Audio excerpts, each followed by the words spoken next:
손대 김규태입니다. 먼저 이제 1차 포럼에서 발제해 주신 분들이 계시는데 제가 이해했었던 방향으로 간단하게 좀 요약을 했습니다. 1차 때는 약간 전문적인 이야기가 있었어 가지고요. 간단하게 좀 어떤 것들이 있었는지 말씀을 드리도록 하겠습니다. 1차 포럼 때는 미래생태 한명수 대표님께서 유해 남조류 녹조 발생 현황과 기작에 대해서 해주셨고요. 그리고 두 번째로 K워터의 최재원 수석 연구원님께서 녹조 분석 방법의 국내 최신 동향으로 발표를 해주셨습니다. 그리고 세 번째로 생공원의 안치영 박사님께서 녹조 발생의 생태학적 메커니즘 및 제어에 대해서 발표를 해주셨는데요. 간단하게 이제 말씀드리면은 제일 처음에는 전체 빅데이터 부분이었습니다. 전체 우리나라 하천에 대해서 녹조가 어디서 많이 나타나고 또 그 가장 큰 원인이 뭔가 그 부분들을 좀 포커싱해서 이야기를 해주셨고요.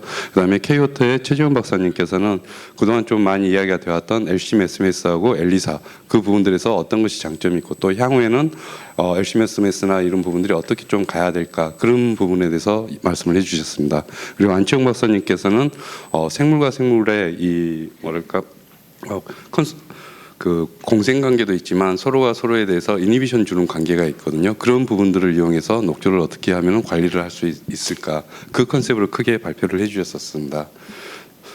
첫째 이제 국내 사례 부분인데요. 대부분 이제 이리오라는 게 워낙 유명했었었고 이때 당시 이리오에서 한쪽으로 이제 많이 몰려서 수많은 녹조가 발생됐었죠. 그래서 그게 이제 중수처리장으로 들어갔었고 그게 이제 마이크로시스틴이 태보로에서도 발견돼서 큰 문제가 있었었고요. 그리고 이제 그 다음에 어떻게 이제 그 이리오 쪽에서 정수처리장에 대해서 BAC하고 오존을 집어넣으면서 좀 처리를 해왔었던 그런 배경인데요. 녹조를 이야기할 때 항상 대표적으로 나온 부분인 것 같습니다. 그래서 그 원인과 기작 녹조 발생의 이 원인 부분에서는 다양한 부분이 있는데 실제적으로 이제 어떤 거 하나만 가지고 일어나는 게 아니라 다양한 펑션들이 있습니다. 근데 그 다양한 펑션들 중에서도 어떤 게 가장 큰 가중치일까 이제 그런 부분에 대해서 발표를 해주셨었습니다. 그래서 실제적인 데이터 가지고 이야기를 해줬었는데요. 그래서 데이터를 보시면 이때 가장 큰 키 팩터로 뒀었던 게 레이비그의 최소율 법칙에 따른 MP인데요. 간단하게 우리가 박테리아가 구성하는 게 하나 미세주류가 로 구성되는 게 CHON, 탄소나 질소나 수소나 산소나 질소의 비율이 있습니다. 그래서 여기서 미세조류에서는 질소하고 인의 비율 그거를 했을 때 그 탄소 같은 경우는 워낙 카본이나 대기상에서 많이 들어오지 않습니까? 그리고 질소도 어느 정도 많이 있으니까 지금까지는 인에 대한 개념을 최소율에 대한 법칙에 따라서 잡았을 때 그때가 이제 N이 16이었었는데요. 그래서 N 16 이상일 때 인이 제한이고 16 이하면 질소가 제한되더라. 이러한 부분들을 실험 결과를 통해서 어느 정도 다양한 실험 결과가 기존에 나왔던 데이터 통계를 통해서 이 부분을 좀 큰 팩터로 보셨었고 그래서 이렇게 했을 때 이렇게 부영향 조건에서 체류 시간이 길어질수록 MP 비율이 최적에 가까워지게 되면은 인 제한 풀림 현상, 즉 인 제한이 풀렸다는 말은 이렇게 NP 비율이 16 이상이 됐을 때 마이크로시스티스가 성장이 폭발적으로 증식되더라. 그러한 결론을 도출해 주셨었고요. 그리고 실제 이 이외에도 강우가 왔을 때 강우 유출수에 의해서 농경지에 있는 인이나 이러한 부분들이 폴스 플로시에서 많이 들어왔을 때 그때 또한 녹조의 밀도가 급격하게 높아지더라. 이러한 부분들을 빅데이터를 분석하셔서 이러한 결과들을 좀 도출을 해주셨었습니다. 그리고 전체적으로 봤을 때 그러한 데이터들 온도와 인과 질소 인비 체류 시간을 이제 고려를 해서요. 한강에서는 유해 남조류 녹조 발생이 없었다는 개념, 그리고 하류에서는 마이크로시스티스의 고밀도 녹조가 발생했다는 것, 그리고 전체적으로 하천을 봤을 때 영산강 쪽에서는 영산포에서 마이크로시스티스가 가장 고밀도로 됐었다는 리절트들을 보여줬었고요.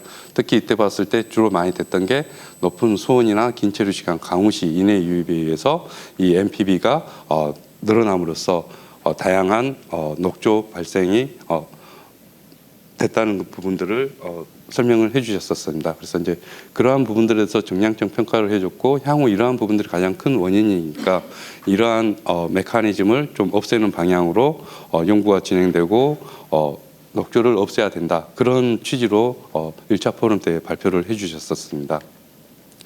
그리고 녹조 분석 방법의 국내 최신 동향 부분을 K워터의 최정용 박사님이 이야기해 주셨는데요. 간단하게 이제 큰 키를 보게 된다면 전체적으로 현재 마이크로시스티스 LR이 있는데 이게 이제 좀 기준이 바뀌게 돼서 총 마이크로시스티라는 개념으로 앞으로는 좀 설명해 가야 되겠다, 이런 부분도 좀 주였었고요.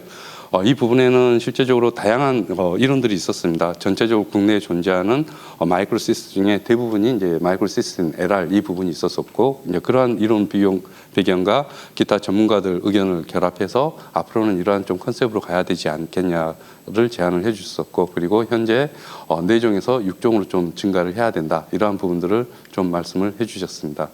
그리고 LC-MES하고 이 엘리사 부분에 대해서 이제 다양하게 말씀을 해주셨는데요. EPA에서 특히 신시내티 쪽에서 지금 많이, 그쪽이 현재 EPA에서 녹수 쪽에서 제일 많이 하신 분들이 있는데, 그 중에 거기 계신 분 중에 맷이라는 분이 계십니다. 그래서 홉턴이라는 분도 계시고요. 그런 분들하고도 같이 미팅 K워터에서도 하셨었고, 그쪽 결과들하고 준용을 해서 LC-MES의 장점, 그리고 엘리사의 장점, 또 LC-MES의 단점, 엘리사의 단점, 그러한 부분들에 대해서 구체적으로 이야기를 해주셨었고, 특히 여기서 이제 보여드리는 게 이 엘리사 부분의 좀 단점인데요. 엘리사라는 게 간단하게 이뮤노블라팅 중에 계열입니다.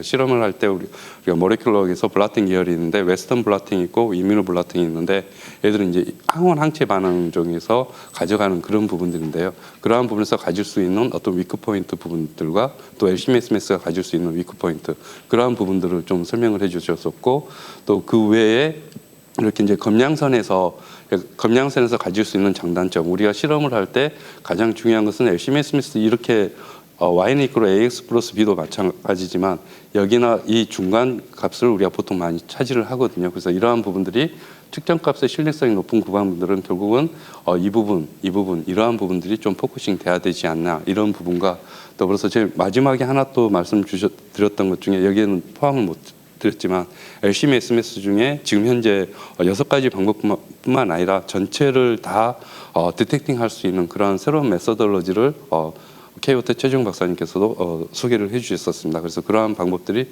좀 다양하게 가야 되지 않냐라는 논점을 말씀해 주셨었고요. 그리고 녹제 발생의 생태학적 메커니즘 밑에서 안치홍 박사님께서 설명을 해주셨었는데, 대표적으로 중국의 태오를 기준으로 좀 말씀을 해주셨었습니다.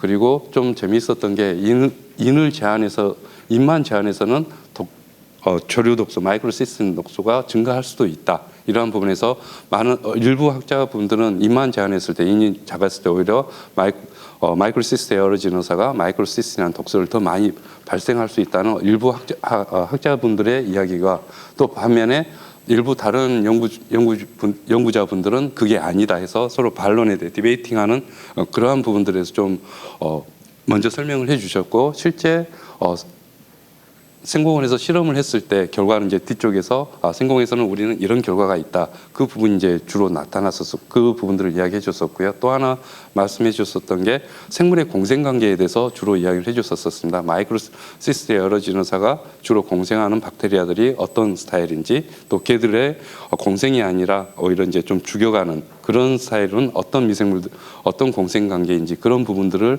주로 이야기를 해줬었고요. 그런 것을 이제 데이터를 통해서 공생관계에 대해서 좀 주로 이야기를 해줬었습니다. 그리고 이제 그래서 공생관계가 이러한 네트워크가 있다. 그래서 이러한 네트워크에 대해서 우리가 적용할 수 있는 실험이나 어떤 테크놀로지가 있다면 어떤 걸까? 그런 차원에서 이제 소개를 해준 게 페리파이턴이라는 부분이었습니다. 그래서 이 페리파이턴이라는 약간 길쭉한 스타일의 필라멘트성의 조류인데요. 얘들이 있게 되면은 마이크로시스템 에어로지너사랑 싸웠을 때 얘들이 더 비교 우위에 있기 때문에 오히려 얘들을 이용한다면은 마이크로시스템 에어로지너사나 이런 남조류들을 좀 줄일 수 있지 않나, 그런 컨셉으로 설명을 해주셨었습니다. 그래서 약간 좀 새로운 컨셉이었고요. 이게 이제 1차 포럼 때 약간 공학적인 개념하고 엔지니어적인 개념이 좀 썼던 부분이 있었습니다. 그래서 좀 최대한 제가 쉽게 설명을 드린다고 했는데 잘 되는가 잘 모르겠습니다. 자, 이렇게 1차 포럼에 대해서 요약을 드렸고요. 이제 발제자 오셔서 이승준 교수님 이제 발제해 주시면 될 것 같습니다.